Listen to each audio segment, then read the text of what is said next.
I'm Chip Leer with Northland Fish and Tackle. Ice fishing season is upon us and we are ready to hit the ice.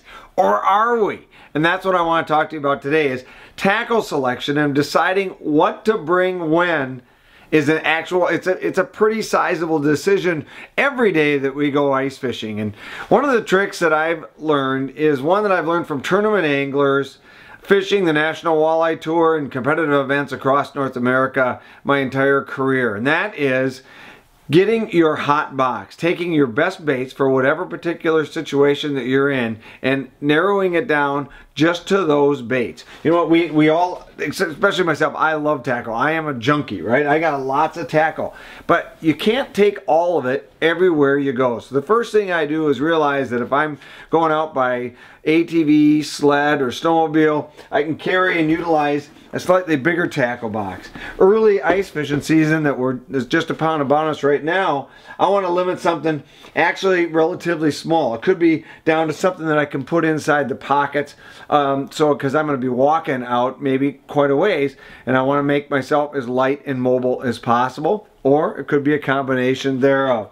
So as I lay out all my tackle, the things that go through my head is what I'm fishing for, where I'm fishing, and what type of water that I'm in. And what I'm basically doing, because most of the time I'm hitting the lake, I'm going to have a 2 to 3 ice rod approach. I want to make sure that I have one presentation that's relatively aggressive, and another presentation that might be a little bit more moderate, and another presentation for fish that I just completely don't want to bite.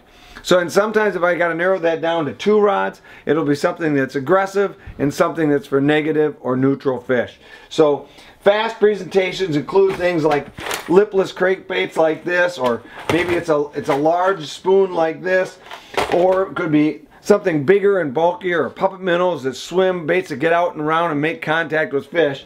And then secondly, is going to be more of a fixed hook presentation, generally probably hooked up with some sort of plastic like that. Something that's a little bit smaller, a little bit more subtle, things that don't get as erratic of an action underneath the surface of the water. So what I'll do is I'll decide which baits I want, put a few of those inside the box, combine them with a few plastics. I love these containers that screw together like this because it makes it that much more mobile.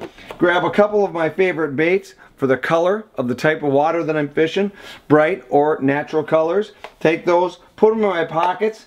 Know that they are the right size and they are lined up with rods with the right type of actions, the right type of line that matches the weight of the jig to give it its maximum amount of action. Limit what I take out on the ice, and then I've got the best of the best chasing the fish for that situation. Hey, if you like these videos, make sure you subscribe to our YouTube channel.